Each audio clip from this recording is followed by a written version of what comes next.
조선 팔도도는 죄다 저 집으로 들어간다더라. 나라님보다 더 번쩍거리며 산다지 않나.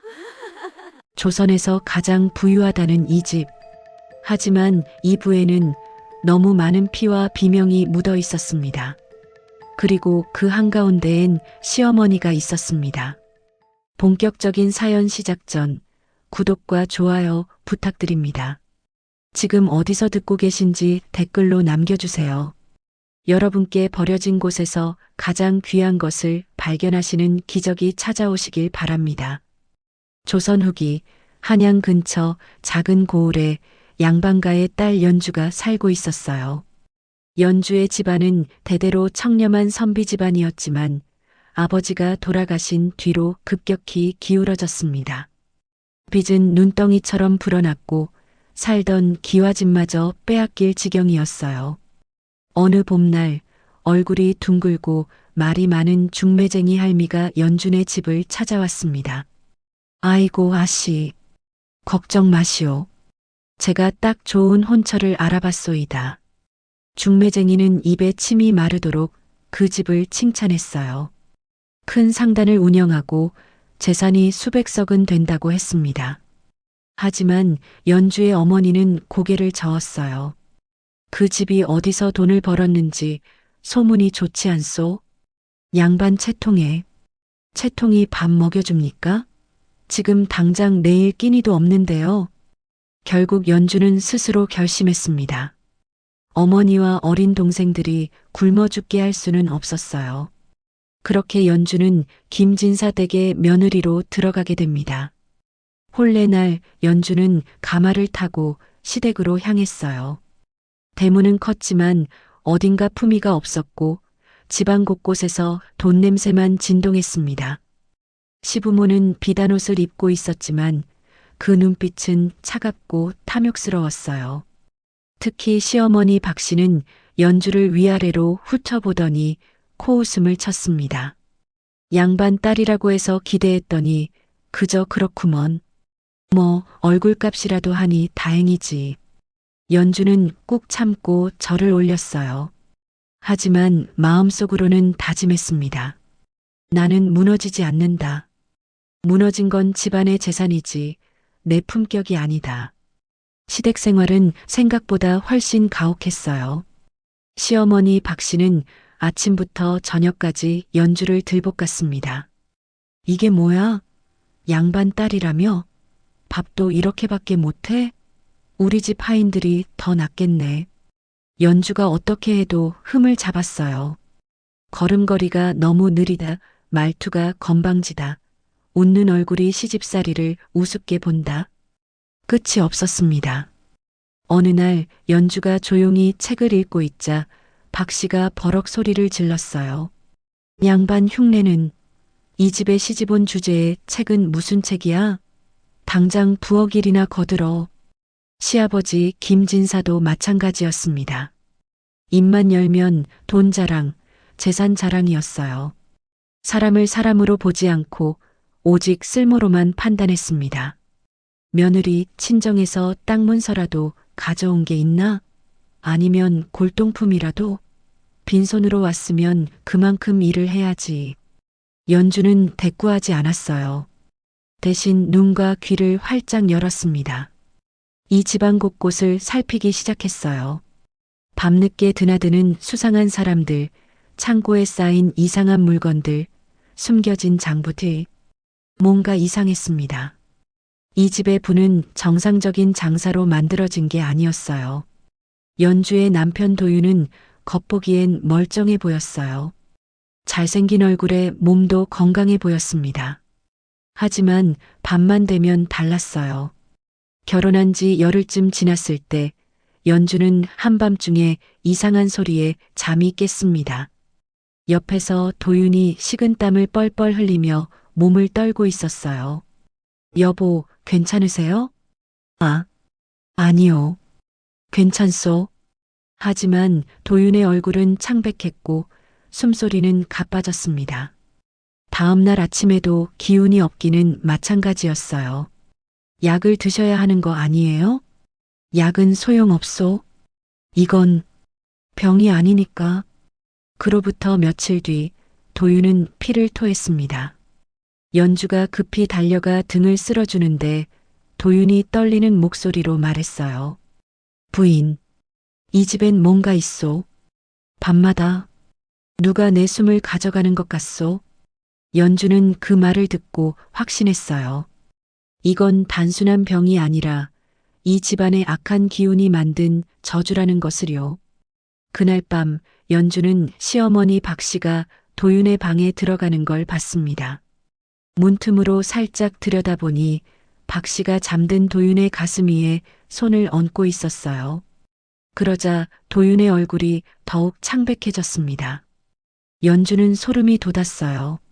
저건 사람이 아니다. 며칠 뒤 시어머니가 연주에게 명령했습니다. 오늘은 안채 창고 정리나 해라. 먼지 쌓인 지 오래됐으니. 연주는 순순히 창고로 갔어요. 하지만 단순히 청소만 할 생각은 없었습니다. 창고는 컴컴하고 먼지투성이었어요. 온갖 상자와 괴짝이 쌓여 있었습니다. 연주가 하나씩 열어보니 입이 떡 벌어질 만한 물건들이 나왔어요. 왕실의 인장, 사찰의 금동 불상, 봉인된 고문서, 옥으로 만든 장신구들.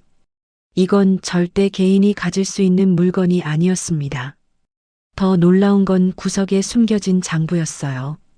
연주가 펼쳐보니 이렇게 적혀 있었습니다. 마이너스 금동간음상 1구 청상단 왕서방에게 인도 은 200냥 수치. 마이너스 어보 복제품 3점 심양거간에게 인도 은 150냥 수치. 마이너스 조선왕 조실록 사본 북경 서적상에게. 연주의 손이 부들부들 떨렸어요. 이 집은 조선의 보물을 빼돌려 청나라에 팔아넘기며 불을 쌓고 있었던 겁니다. 매국 행위였어요. 그때 뒤에서 차가운 목소리가 들렸습니다. 며느리야, 눈이 너무 맑으면 오래 못 살아. 박 씨가 언제 왔는지 문간에 서 있었어요. 그 눈빛이 사람의 눈이 아니었습니다. 순간 세로로 갈라지는 것 같았어요. 연주는 결심했습니다. 이대로 있다간 남편도 자신도 죽을 거라는 걸 알았어요. 그리고 이 집안의 악행을 막아야 했습니다. 마을 어귀에 사는 백발 노인을 찾아갔어요. 그 노인은 오래전부터 이 고을을 지켜본 사람이었습니다. 할아버지, 김진사 댁에 대해 아시는 거 있으세요? 노인은 한숨을 쉬었어요. 그 집이 돈을 벌어들인 길목엔 도깨비 터가 있지. 원래는 신성한 곳이었는데 탐욕스러운 사람들이 그 기운을 더럽혔어. 정상적인 방법으로 번 돈이 아니니 터부터 썩어버린 거야. 도깨비 터요? 그래. 뒷산 골짜기 깊은 곳에 있어. 하지만 함부로 가면 안 돼. 정성이 없으면 화를 입는다네. 연주는 그날부터 밤마다 뒷산으로 향했습니다. 깊은 골짜기에 낡은 제단이 있었어요. 연주는 그곳에서 무릎을 꿇고 기도했습니다. 하지만 복을 주세요라고 빌지 않았어요. 연주의 기도는 달랐습니다. 저들의 탐욕으로 더 이상 조선의 혼이 팔려나가지 않게 해주십시오. 사람으로 살지 않는 자들을 다시 사람의 길로 돌려놓게 해주십시오. 연주는 제물로 돈을 올리지 않았어요. 대신 자기 손으로 정성스레 지은 하얀 쌀밥, 정갈하게 빚은 송편, 맑은 샘물을 올렸습니다. 보름달이 뜬 어느 밤 연주가 평소처럼 제단 앞에서 절을 올리고 있었어요. 그때 갑자기 비바람이 몰아쳤습니다. 나뭇가지가 휘청거리고 낙엽이 휘몰아쳤어요. 연주는 놀라지 않았습니다. 오히려 더 깊이 절을 올렸어요.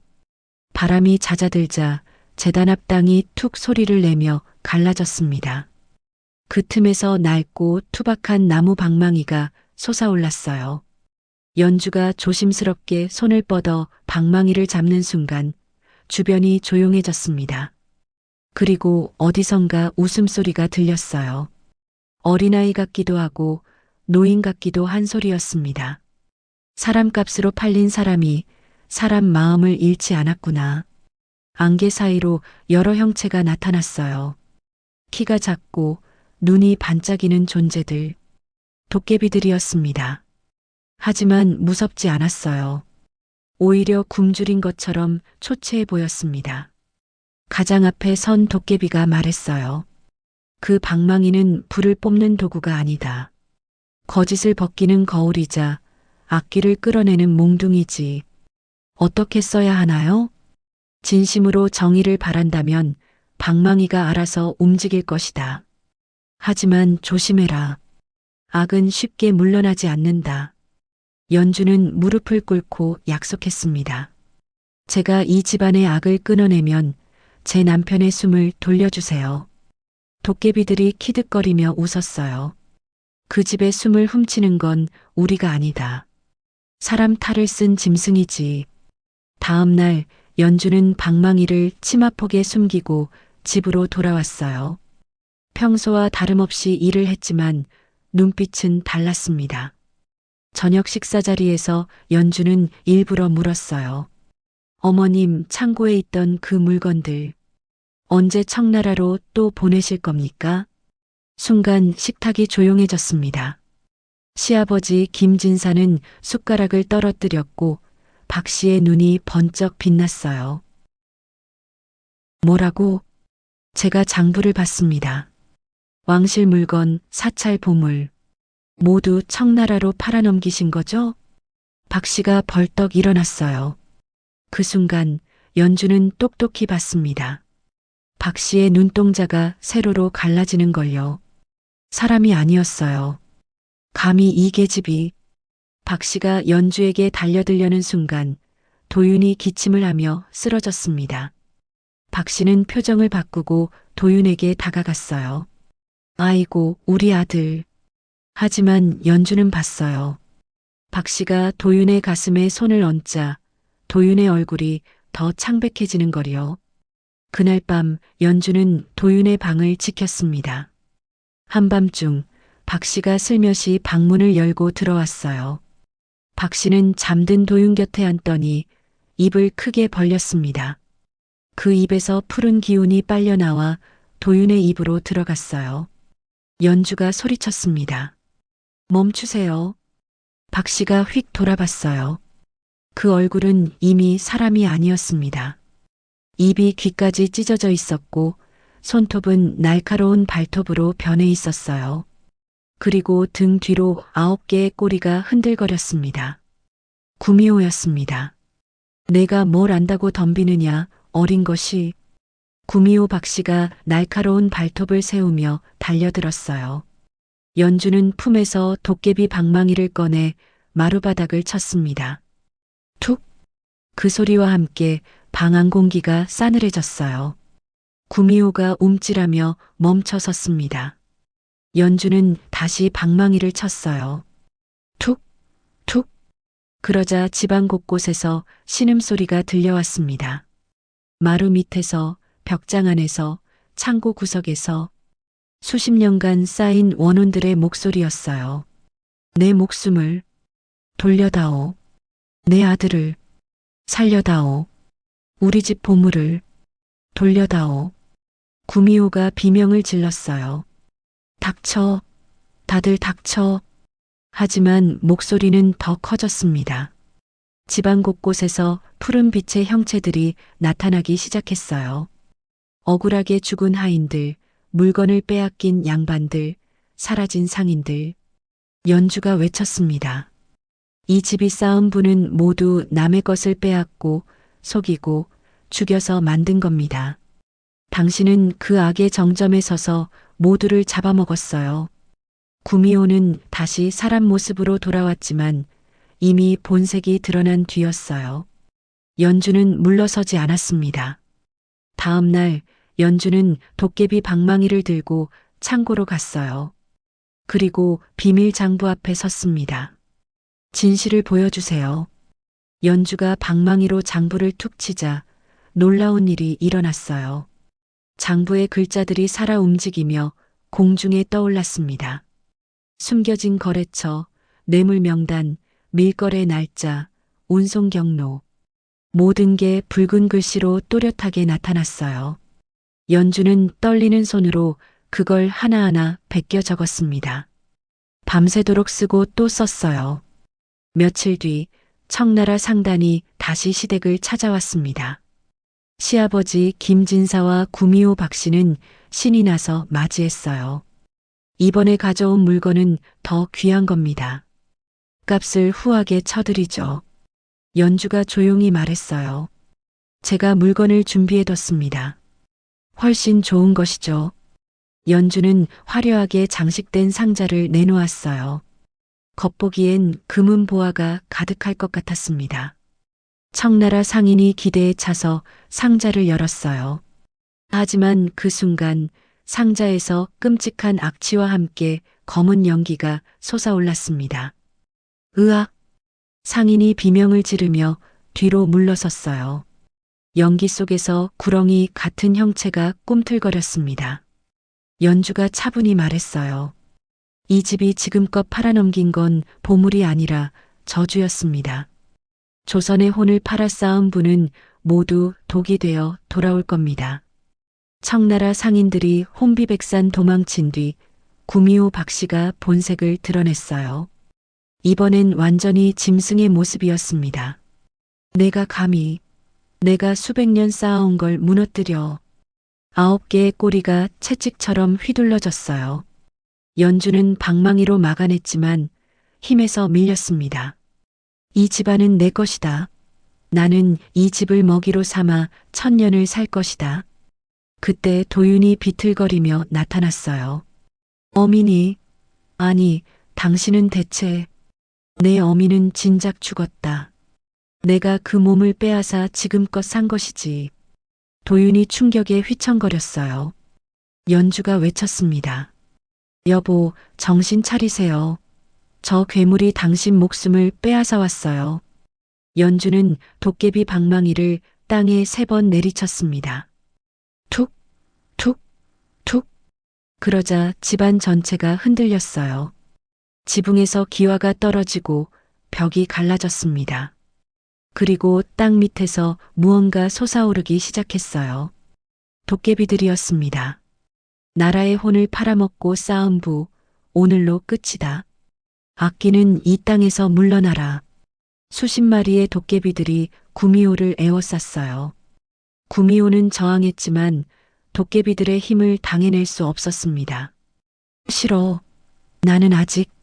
마지막 비명과 함께 구미호는 연기처럼 흩어졌어요. 9개의 꼬리가 재가 되어 바람에 날아갔습니다. 구미호가 사라지자 도윤이 무릎을 꿇고 쓰러졌어요. 연주가 급히 달려갔습니다. 여보, 괜찮으세요? 도윤은 한참을 헛기침하다가 검은 피를 토해냈어요. 그것은 구미호가 수년간 빼앗아간 기운이었습니다. 피를 다 토하자 도윤의 얼굴에 혈색이 돌아왔어요. 마치 목을 조이던 손이 풀린 것처럼 깊게 숨을 쉬었습니다. 부인, 이제야 숨을 쉴 수 있겠소. 도윤은 연주 앞에 무릎을 꿇었어요. 나를 살린 건 약이 아니라 당신이었소. 미안하오. 내가 너무 나약해서 이 집안의 악행을 보고도 모른 척했소. 이제라도 깨달으셨으면 됐어요. 아버지가, 그리고 어민이라 불렀던 그 괴물이 저지른 일들. 나는 몰랐소. 아니, 알면서도 외면했소. 그게 더 큰 죄요. 도윤은 눈물을 흘렸습니다. 이제 어찌해야 하오? 연주는 조용히 말했어요. 당신이 살아야 이 집안이 끝내야 할 악행도 끝낼 수 있어요. 함께 해주세요. 그날 밤 연주와 도윤은 장부와 증거물들을 보따리에 쌌어요. 김진사가 이를 막으려 했지만 도윤이 단호히 말했습니다. 아버지, 이제 그만하십시오. 우리가 번 돈은 피와 눈물로 얼룩진 겁니다. 이 배은망덕한 놈, 내가 먹고 자란 게 다 그 돈 덕분이다. 그래서 더 갚아야 합니다. 잘못을 바로 잡아야 해요. 연주와 도윤은 한양으로 향했어요. 그리고 의금부에 모든 증거를 제출했습니다. 며칠 뒤 광군이 김진사 댁을 급습했어요. 창고에서 나온 물건들을 보고 관원들도 경악했습니다. 이건 왕실의 어보가 아닌가. 이 불상은 해인사에서 도난당했다던 그것이요. 김진사는 체포되어 의금부로 끌려갔어요. 신문 과정에서 청나라와의 밀거래, 왕실 물건 절도, 살인 교사 등 온갖 죄목이 드러났습니다. 결국 김진사는 차명을 당했고 재산은 모두 몰수되었어요. 빼돌렸던 보물들은 하나하나 원래 자리로 돌아갔습니다. 모든 일이 끝난 뒤 연주와 도윤은 작은 초가집에서 새 삶을 시작했어요. 재산은 다 잃었지만 마음은 가벼웠습니다. 도윤은 서당을 열어 아이들을 가르쳤고 연주는 바느질과 길쌈으로 생계를 도왔어요. 가난했지만 마음은 평안했습니다. 어느 가을날 연주는 도깨비 털을 다시 찾았어요. 방망이를 들고 제단 앞에 섰습니다. 욕심이 만든 분은 오래가지 못합니다. 하지만 지켜낸 마음은 사람을 살립니다. 이 방망이를 돌려드립니다. 연주가 방망이를 제단에 내려놓자 어디선가 웃음소리가 들려왔어요. 사이다는 달았고 벌은 정확했구나. 수고했다, 연주야. 앞으로도 정의롭게 살 거라. 그것이 진정한 불을 지키는 길이니. 바람이 불어 낙엽이 날렸어요. 그 속에서 도깨비들의 모습이 어른거렸다가 사라졌습니다. 연주는 미소 지으며 산을 내려왔어요. 집으로 돌아가니 도윤이 마루에 앉아 책을 읽고 있었습니다. 연주를 보자 환하게 웃었어요. 부인, 오늘 저녁은 무얼 드실까요? 된장찌개면 충분해요. 우리에게 필요한 건 사내 진미가 아니니까요. 두 사람은 손을 맞잡고 웃었습니다. 그날 밤 별이 유난히 밝게 빛났어요. 정의는 더디지만 반드시 온다는 것을 하늘도 알고 있는 듯 했습니다.